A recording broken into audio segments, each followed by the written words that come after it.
Should housing be shelter first or investment first? Mark Carney's answer is dividing the country. He said housing should be viewed as shelter first, not as speculative investment. And honestly, this might be the most important conversation we need to have about Canadian real estate right now. Hey everyone, Cameron here. Today, we're diving into one of the most controversial takes on Canadian real estate that seems to have everyone talking. This will be the first of a few videos in a series, so please hit subscribe so you can see the next ones as they go live. Mark Carney and the Liberal government believe we need to stop treating our homes like stock portfolios and start treating them like, well, homes. But here's the thing. For generations, Canadian families have built their wealth through home ownership. So is Carney right, or is he missing something crucial about how real estate actually works for regular families? By the end of this video, you'll understand both sides of this debate and know exactly how to think about homes, if it's an investment or not.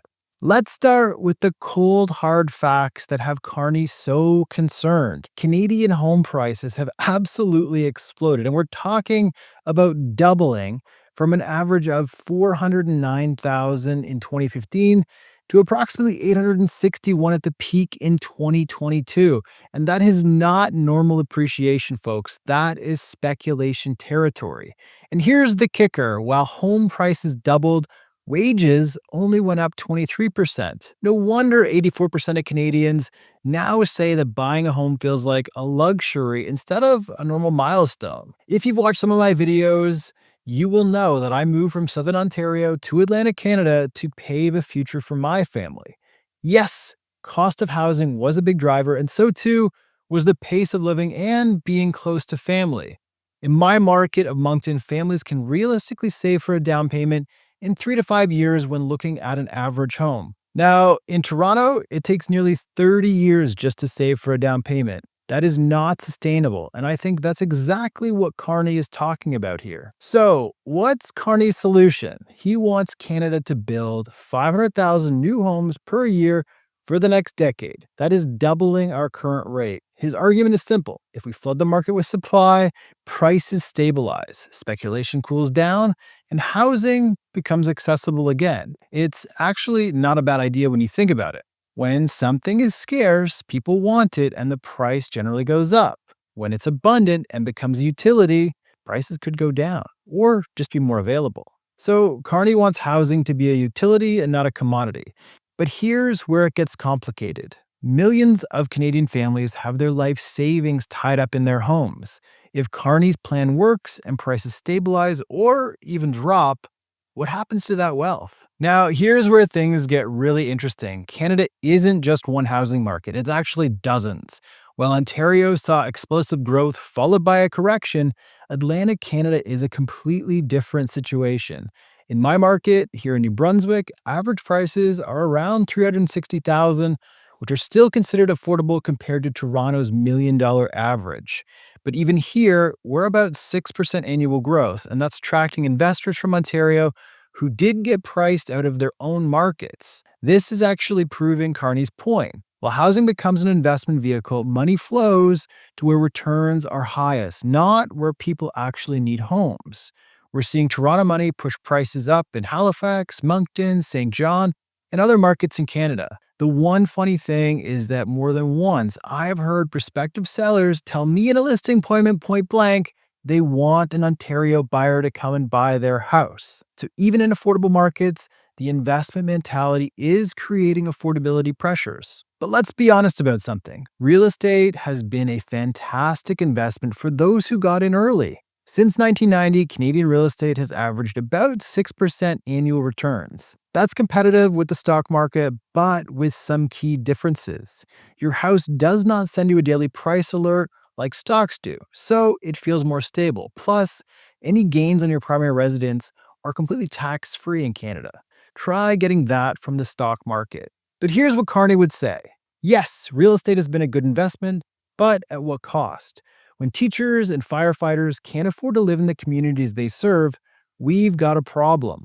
When young families delay having kids because they can't afford a home, we've got a problem. This debate really comes down to a generational divide. If you bought your home before 2015, you're probably thinking Carney's crazy. My house is the best investment. And you're not wrong. But if you're trying to buy today, you're probably thinking Carney's right. This system is broken. The data backs this up. 88% of renters feel homeownership is out of reach. 73% of Gen Z worry that they will never save enough for a down payment. These aren't lazy people. These are hardworking Canadians who've been priced out by a system that prioritizes investment returns over housing access. So when young Canadians hear Carney say housing is shelter first, they're not hearing an attack on wealth building. They're hearing hope for accessibility.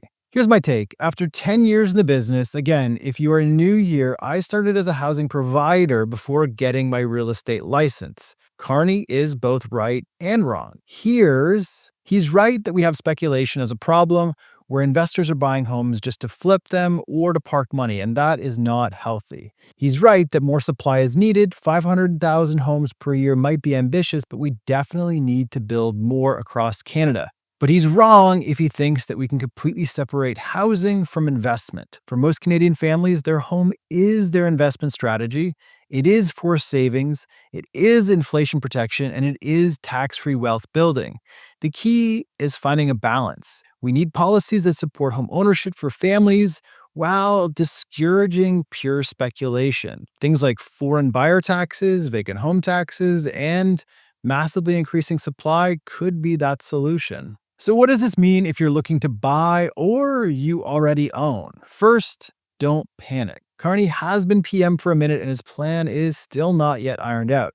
So real estate will still likely appreciate over the long term, just at a more sustainable rate if his plan does fall into place. Second, you need to buy for the right reasons. If you need a home to live in and can afford the payments, buy it. If you're purely speculating on price appreciation, maybe you should reconsider.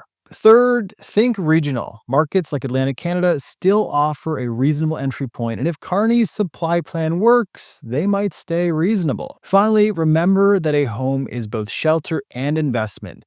You don't have to choose one or the other. Look, whether Carney is right or wrong, his conversation is happening because our housing system needs fixing.